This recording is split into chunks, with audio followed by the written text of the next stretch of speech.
123 लोग वो हैं जिनका पोस्टमार्टम हुआ।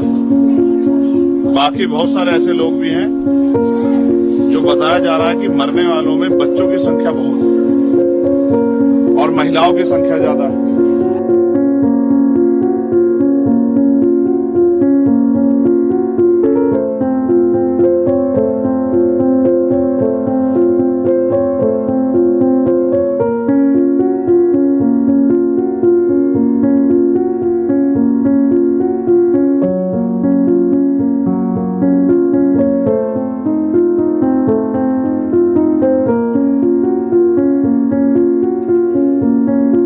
कितने लोगों की जान गई?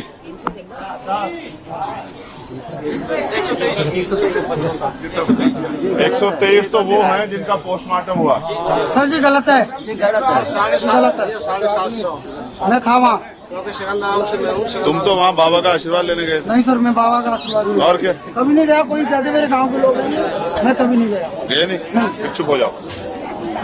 देखो अभी ना आप पे आंकड़े हैं ना मेरे पास आंकड़े हैं, लेकिन 123 लोग वो हैं जिनका पोस्टमार्टम हुआ। बाकी बहुत सारे ऐसे लोग भी हैं जो बताया जा रहा है कि मरने वालों में बच्चों की संख्या बहुत है और महिलाओं की संख्या ज्यादा है। तो जो लोग बिना पोस्टमार्टम कराए अपनी बॉडी को, अपने पार्थिव शरीर को ले गए, ऐसे बहुत सारे लोग। मैं सुबह से कह रहा हूं कि भाई गलती किसकी है, किसकी सवाल मेरे सामने आ रहा है। तो मैं सच बोलने की हिम्मत रखता हूं। गलती एडमिनिस्ट्रेशन की है, ये सच। अगर व्यवस्था अच्छी की गई होती तो शायद इस घटना को, इतनी बड़ी घटना को अंजाम नहीं दिया जा सकता, या ये घटना नहीं होती। अगर व्यवस्था सही होती, बड़े अधिकारियों ने, पुलिस के अधिकारियों की, कर्मचारियों की ड्यूटी उस प्रकार से लगाई होती और उनकी संख्या पर्याप्त होती। 80,000 लोगों की परमिशन पे और 100 लोग अगर ड्यूटी करेंगे, एक आदमी अगर 800 आदमियों की जिम्मेदारी उठाएगा तो कहां संभव है? ये सच है। गलती पुलिस के अधिकारियों से भी हुई है, बिल्कुल सच है।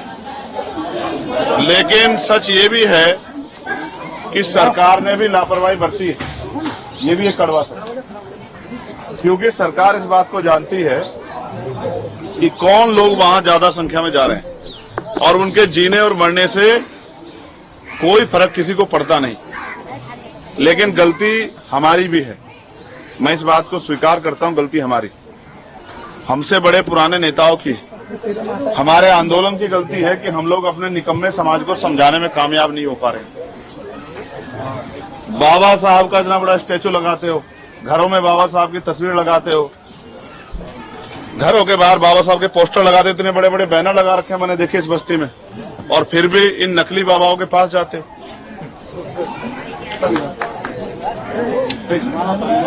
बाबा साहब अंबेडकर के संघर्षों को भूल के और वहां जाते हो ये सोच के कि आपकी गरीबी, परेशानी, लाचारी, बीमारी, आपकी समस्या बाबा ठीक कर देंगे। और तो बताओ कितनी ठीक हुई? परमानेंटली नहीं ठीक होगी क्या? अब इतने लोगों को कोई परेशानी नहीं होगी जितने लोग मर गए हैं। इनको कभी कोई परेशानी नहीं होगी जिंदगी में, लेकिन इनके परिवार को जो परेशानी होगी वो परमानेंट की होगी, बहुत लंबी, जब तक ये जिएंगे। जिसने अपनी बहन खो दी, जिसने अपनी माँ खो दी, जिसने अपनी बेटी खो दी, जिसने अपना बेटा खो दिया, उनके जीवन में सदैव के लिए अंधेरा हो गया। महसूस करो, अगर हम अपने लोगों को समझाने में कामयाब हो जाते कि अपने महापुरुषों के रास्ते पे चलना है और वो लोग महापुरुषों के रास्ते पे चलते तो ये दिन थोड़े देखना पड़ता। तो हमें अपने अंदर भी झांकना चाहिए। और इसका कारण ये है कि जब मैं पार्लियामेंट में बोल रहा था तो मैंने कहा था कि देश आजाद हुआ लेकिन धन धरती राजपाट में बंटवारा नहीं हुआ। तो जो लोग गरीब थे पिछले व्यवस्था के आधार पे, जब संविधान से पहले जो व्यवस्था थी, वो गरीब के गरीब रहे और अमीर अमीर होते गए। अब उन गरीबों को अपने पैरों पे खड़ा होने के लिए तमाम तरह के संघर्ष करने पड़ रहे हैं और ये लोकतांत्रिक जिम्मेदारी थी कि हर व्यक्ति को सुख सुविधा और सम्मान मिले। लेकिन मैं समझता हूं कि आप वहां गए क्यों? आप इसलिए वहां जाते हो कि जो गरीबी आपकी जिंदगी में है, आपके बेटे को रोजगार नहीं मिल रहा है, बेटी की शादी नहीं हो रही है, मकान टूटा फूटा मकान है, जमीन नहीं है, बीमार है, तो बाबा जी से आशीर्वाद लेके ये सब चीज ठीक हो जाएंगी। तो हुई क्या? हाँ भाई हुई क्या? तो इसके बाद तो समझ आ जानी चाहिए कि भाई अगर इसके बाद भी समझ नहीं आ रही है तो फिर भाई आप अपनी मौत के जिम्मेदार खुद ही होंगे। फिर किसी को क्या कोसना, किसी को क्या बुरा कहना। वो अलग है कि सरकार ने आपकी जान की कीमत 4 लाख रुपए लगाई, 2 लाख रुपए स्टेट सरकार ने और 2 लाख रुपए सेंटर की सरकार ने। उनको लगता है कि आपके जीवन की कीमत 4 लाख रुपए, जबकि सत्य नहीं। मेरा ये मानना है कि कम से कम 25-25 लाख रुपए का मुआवजा सरकार को देना चाहिए। क्योंकि जो व्यक्ति पाल पोस के इसको बड़ा किया गया है और जिसके ऊपर परिवार की जिम्मेदारी टिकी है या जिससे परिवार जुड़ा हुआ है, जब वो नहीं रहा तो उसकी कमी तो कैसे पूरी नहीं हो सकती। लेकिन सरकार, मुख्यमंत्री आए थे, मुझे लगा था उनके आंसू पूछेंगे, लेकिन मुख्यमंत्री जब आके यहाँ पता लगा कि ये कौन लोग हैं जिनके साथ इतना जुल्म हुआ है, तो मुख्यमंत्री सोचा होगा इनकी जिम्मेदारी मेरे सर नहीं, इनकी जिम्मेदारी तो चंद्रशेखर आजाद को उठानी है।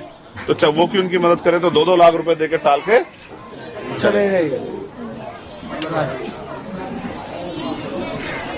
ये है आपकी जिंदगी का सच। मैं आपसे हाथ जोड़ के कह रहा हूं, अंधविश्वास पाखंडवाद में मत पड़ो,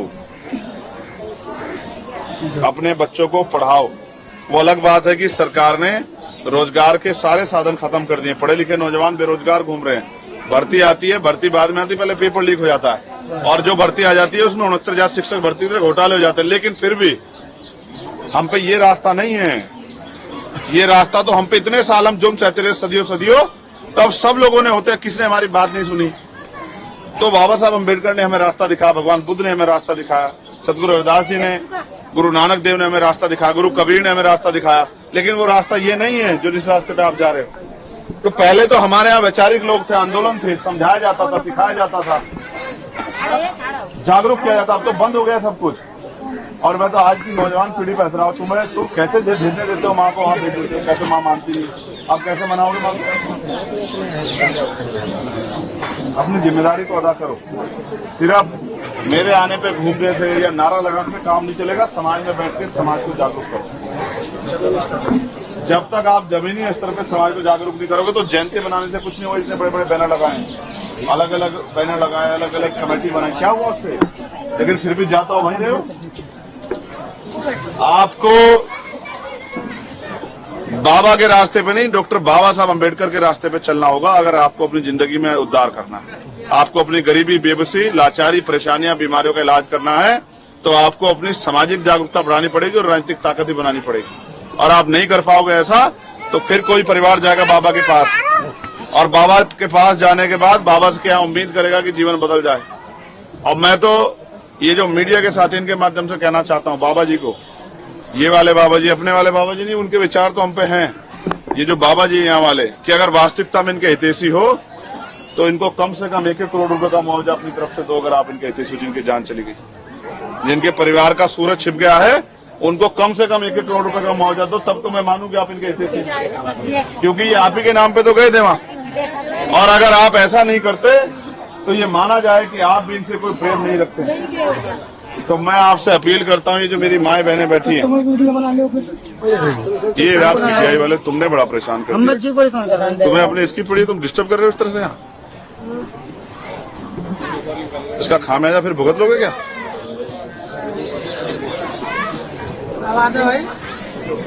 मैं आपसे हाथ जोड़ के कह रहा हूँ, अपने बच्चों को शिक्षा के रास्ते पे लेके चलो और इस अंधविश्वास पाखंडवाद से बाहर निकलो।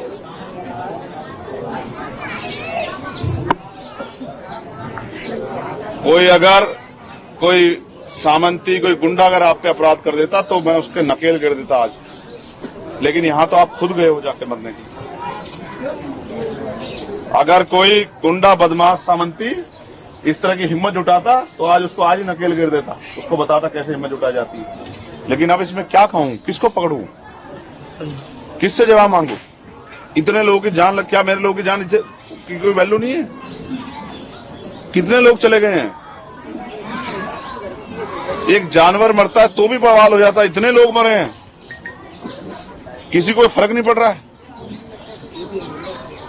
मैं आपसे तो अपील कर सकता हूँ, ये नौजवान साथी खड़े हैं, कि कम से कम एक बार ऐसी जगह जाने से पहले एक बार इनकी तरफ भी देखा करो जिन्होंने अपने 4-4 बच्चे कुर्बान कर दिए हमारे लिए।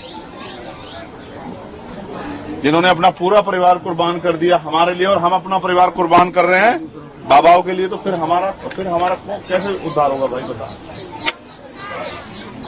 ये कुरीतियां जो हमारे समाज में घुस गई है, नशा हो किसी भी तरह का, और ये अंधविश्वास पागल, इससे बाहर निकलो अगर जिंदा रहना है।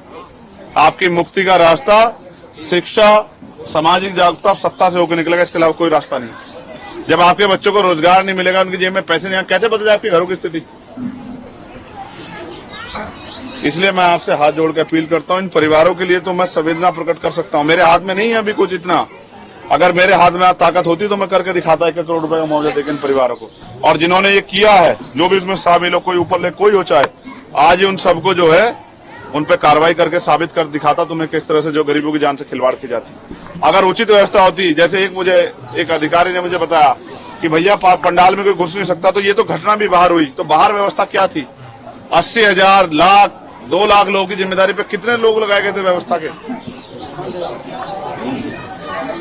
ये फेलियर है सरकार का, एडमिनिस्ट्रेशन का, पुलिस के बड़े अधिकारियों का।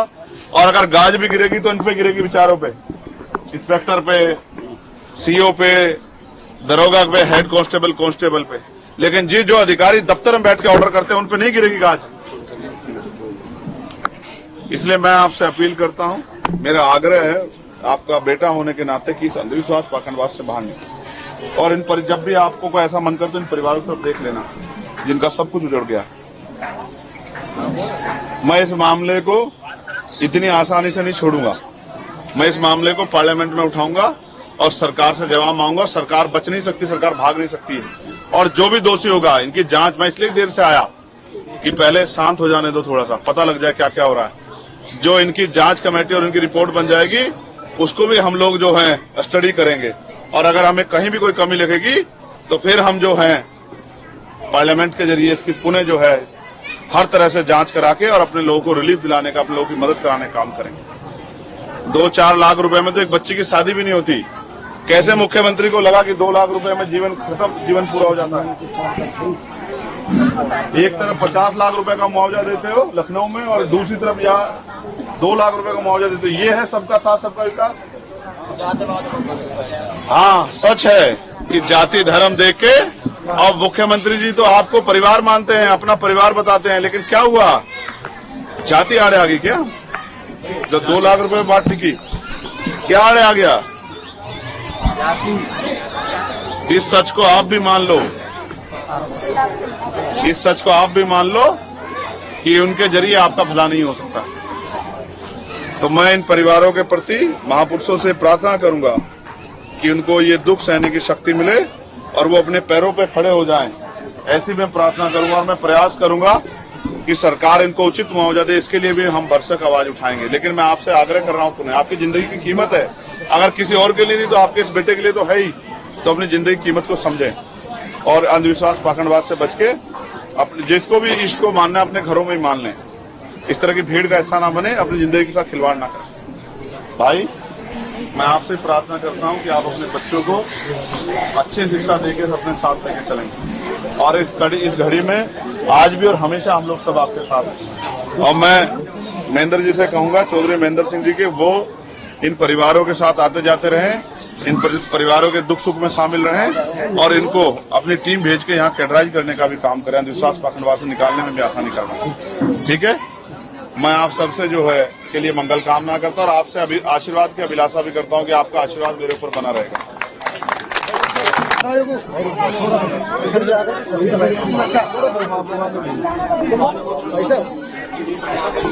देखो, ये बहुत दर्दनाक घटना है। इतने लोगों की जान गई है। शायद उत्तर प्रदेश में आपसे पहले इतनी बड़ी घटना शायद ही कभी घटी हो। सरकारी आंकड़े 123 के हैं, लेकिन बहुत सारे ऐसे लोग हैं जो अपने परिवार को, उनकी उनके जो अंतिम शरीर को तत्काल लेके चले गए, जिनमें बच्चों की संख्या, महिलाओं की। अगर उनको सबको गिनती किया जाए तो ये संख्या बहुत बढ़ेगी। तो मैं सोचता हूं कि अगर इसमें प्रशासन ने और पुलिस के वरिष्ठ अधिकारियों ने जिम्मेदारी अदा की होती और गैर जिम्मेदारी नहीं दिखाई देती तो आज हम इन सब लोगों को नहीं खोते। इतने बड़े समूह की व्यवस्था के लिए मात्र 100 लोगों की ड्यूटी लगाना। मैंने कहा कि आरटीआई के जरिए हम जानकारी हासिल करेंगे कि इतनी बड़ी व्यवस्था में कितने एडीएम, कितने एसडीएम, कितने सीओ, कितने इंस्पेक्टर, कितने एसआई, कितने हेड कांस्टेबल, कितने कांस्टेबल की ड्यूटी लगी थी, कितने तहसीलदार, कितने जो है कानूनगो में पता करने का प्रयास करूं आरटीआई के जरिए, क्योंकि एक रिकॉर्ड होता है जिसमें आमद और रवानगी होती है। तो जानकारी हासिल करने का प्रयास करेंगे कौन कौन अधिकारियों के नेतृत्व में हुआ, और अगर वो गैर जिम्मेदार निभाते तो शायद आज इनकी जान बच जाती। सर इसमें दोषी कौन है? सब लोगों का मिला जुला दोष है। आयोजन करने वाले भी, आयोजन कराने वाले भी, आयोजन की व्यवस्था के जिम्मेदार भी, जिन पे लॉ एंड ऑर्डर की जिम्मेदारी थी, और सत्ता की नाकामी भी, उनका इंटेलिजेंस और एलआईयू का फेलियर भी, जो इतने लोग, लाखों लोगों की गैदरिंग को नहीं जानकारी हासिल करा, उसकी व्यवस्था नहीं कर पाया। सर हादसा होने के बाद जैसे बाबा जी वहाँ से फरार हो गए, तो आप मानते हो कि बाबा जी दोषी हैं इस चीज में? अब मैं मुख्यमंत्री से पूछना चाहता हूं कि उन्होंने क्या कार्रवाई की है। मुख्यमंत्री जी को जवाब देना चाहिए कि वो क्या कार्रवाई कर रहे हैं। और मैं अपने लोगों से अपील करूंगा कि अंधविश्वास और पाखंडवाद की इस रास्ते से बचे। डॉक्टर बाबा साहब अम्बेडकर, माननीय काशीराम साहब और बहुजन महापुरुषों के रास्ते पे चल के ही आपके जीवन का उद्धार हो सकता है। इन बाबाओं के भरोसे ना रहे। आपकी अपनी नई बाबा पे कार्रवाई हो, कानूनी कार्रवाई? मेरी तो ये मांग है सबसे पहले कि इन परिवारों को 25-25 लाख रुपए का मुआवजा, जो घायल हैं उनको 5-5 लाख रुपए का मुआवजा मिले। साथ साथ जो बाबा हैं, अगर वो बाबा इनके सच्चे हमदर्द हैं तो कम से कम 1 करोड़ रुपए का मुआवजा मर्दों को अपनी तरफ से दें। और अगर वो नहीं देते तो हमें मानना चाहिए कि उन बाबाओं को इनकी तकलीफ से कोई फर्क नहीं पड़ता। जांच हो और कठोर से कठोर कार्रवाई हो कि दोबारा इस तरह की कोई घटना ना घटित हो सके।